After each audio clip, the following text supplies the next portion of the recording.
ডাকসু নির্বাচনের এই বিষয়টা আসলে ডাকসু নির্বাচনের মতোই। আমরা দেখেছি যে এইসব নির্বাচনকে ঘিরে শিক্ষার্থীদের মধ্যে যেমন আনন্দ উচ্ছ্বাস থাকে, তেমনিভাবে নিজেদের মধ্যে এক ধরনের প্রতিযোগিতাও থাকে। মান অভিমান, অভিযোগ অনুযোগ এইসব থাকে। তো আমরা যেটা দেখেছি যে বেশ কয়েকটি অভিযোগ নির্বাচন কমিশন বরাবর এসেছে।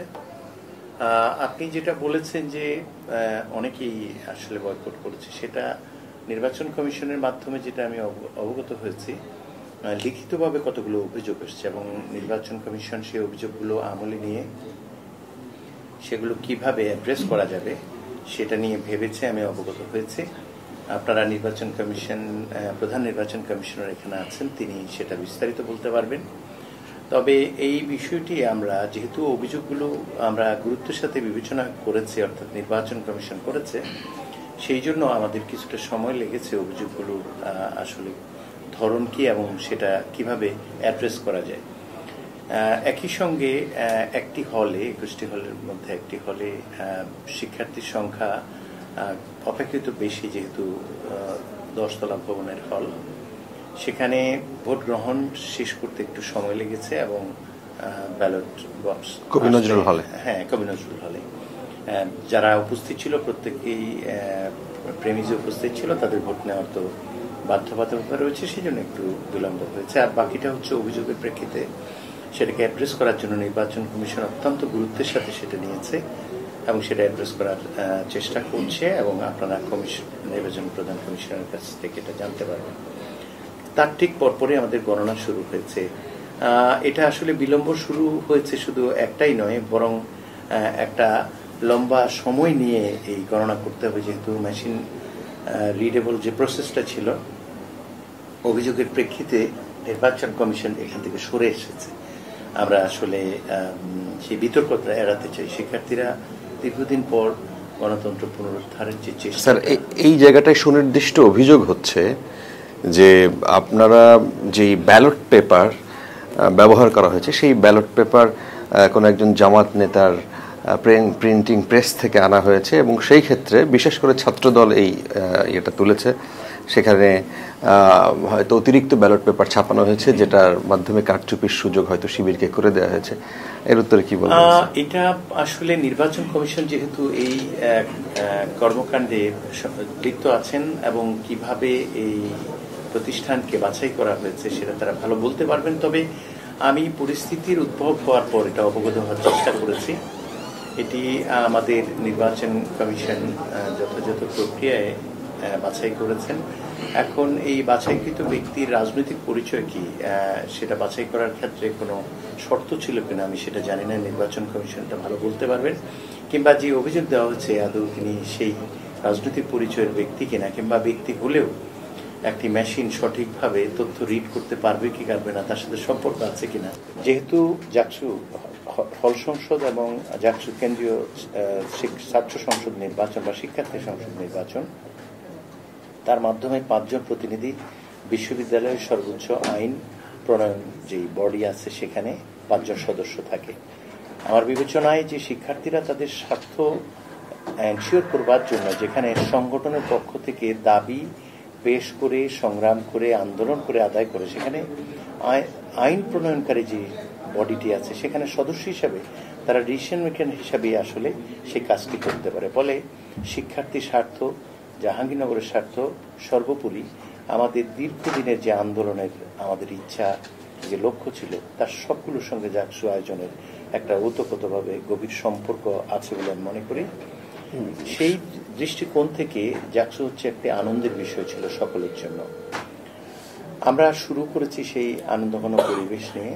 আপনারা লক্ষ্য করেছেন কিছু বিষয়ে সংস্কার, এবং আমাদের এখানে আপনারা জানেন যে গত বছর 14, 15 এবং 17 জুলাই একটা বড় ধরনের ঘটনা ঘটেছে, যেখানে আন্দোলনকারীরা আহত হয়েছে হামলাকারীদের মাধ্যমে। সেখানে শিক্ষক এবং হামলাকারীদের বিরুদ্ধে একটা তদন্ত কমিটিও চলমান। আপনারা জানেন শিক্ষার্থীদের বিষয়টা চূড়ান্ত হয়েছে, সেখানে শাস্তির বিধান করা হয়েছে এবং শিক্ষকদেরটা বিচারের যে প্রক্রিয়া সেটা চলমান আছে। ফলে সংস্কারের সাথে নির্বাচনের একটি সম্পর্ক ছিল সংস্কার এবং নির্বাচন একসঙ্গে যাবে। আমরা সেটাও করেছি এবং নির্বাচনটা আয়োজন করেছি। দিনের একটি পর্যায়ে আমরা লক্ষ্য করলাম যে শিক্ষার্থীদের পক্ষ থেকে বা প্রার্থীদের পক্ষ থেকে অনেকগুলো অভিযোগ এসেছে, যেটা আমি শুরুতেই বলেছি যে অভিযোগগুলো আমাদের নির্বাচন কমিশন সঠিকভাবে যাচাই বাছাই করে কিভাবে অ্যাড্রেস করা যায় সেটা চিন্তা করছে। তার পাশাপাশি শিক্ষার্থীরা, আপনি নিশ্চয়ই অনেক শিক্ষার্থীর সঙ্গে আলাপ করেছেন এবং আপনি দেখেছেন নিজেও সারাদিন কিরকম নির্বাচন হয়েছে। এ ধরনের খুব বড় ধরনের আয়োজনে ছোটখাটো কিছু বিচ্যুতি থাকে। অনেকেই হয়তো ভাববেন আমি এই বিচ্যুতিকে ছোট বড় বলছি। মূল কথা হচ্ছে যে নির্বাচনটি সম্পন্ন করে শিক্ষার্থীদের প্রতিনিধিত্ব নিশ্চিত করার যে আনন্দ, তার বিবেচনায় নিজেদের মধ্যে যে আমাদের গ্যাপ আছে, অভিযোগ আছে, সেই বিবেচনায় সেটা আসলে আমরা একটু সকলে মিলে যদি চেষ্টা করি সমাধান করতে পারি। সেই জন্য আমি মনে করি নির্বাচন কমিশন যে চেষ্টাটা করছে, অভিযোগ যেগুলো রয়েছে সেগুলো অ্যাড্রেস করার পাশাপাশি সারাদিন শিক্ষার্থীরা আনন্দঘন পরিবেশে এবং পরস্পর প্রতিযোগিতায় কিছু অভিযোগ অনুযোগের পরেও যে কাজটি সমাপ্ত করেছে, সেখানে আমাদের ফলাফল হচ্ছে নির্বাচনের একটি ফলাফল। যারা এত আনন্দ, এত উৎসব, এত উদ্যম নিয়ে নির্বাচনে এসছে, আমাদের পক্ষ থেকে যদি এই অভিযোগগুলো তারা করবার সুযোগ না থাকতো, যার আর পর নেই, আমি নিজে ব্যক্তিগতভাবে খুশি হতাম। কারণ তাদের এই প্রত্যাশার সাথে আমার প্রত্যাশার কোনো পার্থক্য আমি লক্ষ্য করি না। কিন্তু আমি পূর্বেই একটা জিনিস বলেছি, ইরর এবং ইরেগুলারিটিসের মধ্যে কিছু পার্থক্য আছে। ভুলভ্রান্তি অবশ্যই থাকতে পারে, সেখানে নির্বাচন কমিশন সুনির্দিষ্টভাবে অভিযোগগুলো পেয়েছে এবং আমি ব্যক্তিগতভাবে মনে করি অভিযোগগুলো অ্যাড্রেস করা প্রয়োজন এবং সেই অভিযোগগুলোর প্রেক্ষিতে তারা যদি বয়কট করে থাকে, নিশ্চয়ই অভিযোগগুলো যদি অ্যাড্রেস করা যায় তাহলে সেই বিষয়টি ফয়সালা হতে পারে।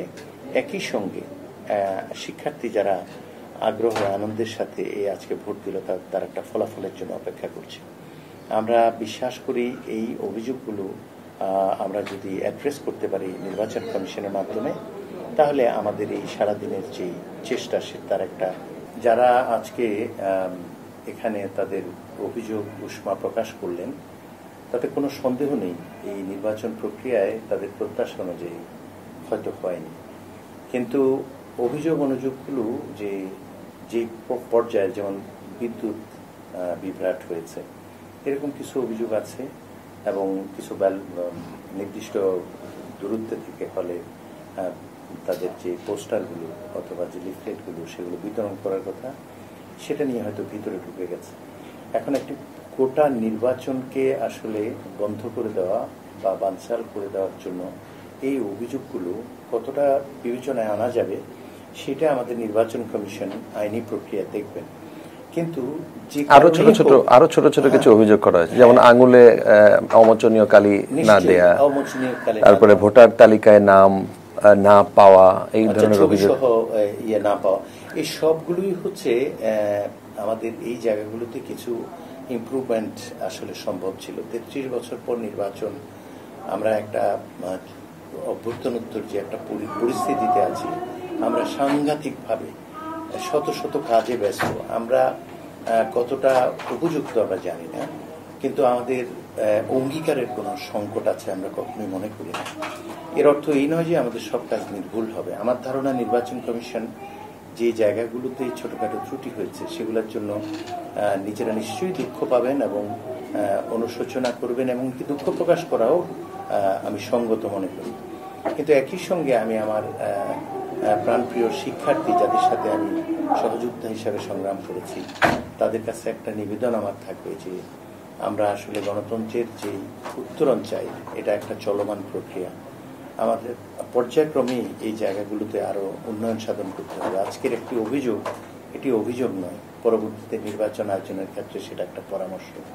ফলে আমি মনে করি আমাদের এই পারস্পরিক বোঝাপড়ার মধ্যে এই ছোটখাটো বিষয়। আমাদের প্রশ্ন হচ্ছে এই নির্বাচন বানচাল করার অথবা এই নির্বাচন বর্জন করার মধ্যে দিয়ে তারা এই নির্বাচন বাতিল চেয়েছেন, সেটা করবেন কিনা? এটা নিশ্চয়ই আমাদের নির্বাচন কমিশন যে অভিযোগগুলো এসেছে লিখিত, তারা ভালো জানবেন এবং সেটাকে আইনের দৃষ্টিকোণ থেকে এবং আমাদের যে নীতিমালা আছে সবকিছু আছে, সবগুলোর সাথে বিবেচনায় নিয়ে যথাযথভাবে এটাকে অ্যাড্রেস করা প্রয়োজন বলে আমি মনে করি। এবং সেখানে যদি আপনি নির্বাচনের ফলাফল ঘোষণা করার মতো পরিস্থিতি তৈরি হয়, সবকিছু স্বাভাবিক থাকে কিন্তু এগুলোর উপর সমাধান করা যায়, তাহলে we can strike A balance between that. তারা বলছেন যে এই নির্বাচন কলঙ্কিত হয়ে গেল কিনা? প্রত্যেকেরই বাক স্বাধীনতা রয়েছে। আমি যদি বলি নির্বাচনটা আমাদের গণতান্ত্রিক প্রক্রিয়া পুনরুজ্জীবিত করার একটা প্রাথমিক পদক্ষেপ। অন্য কেউ যদি মনে করেন যে প্রাথমিক পদক্ষেপটি আরো সুন্দর, আরো প্রশ্নহীন হতো, তাহলে সেই মন্তব্যটিকে আন্ডারমাইন করার কোনো সুযোগ নেই। আচ্ছা।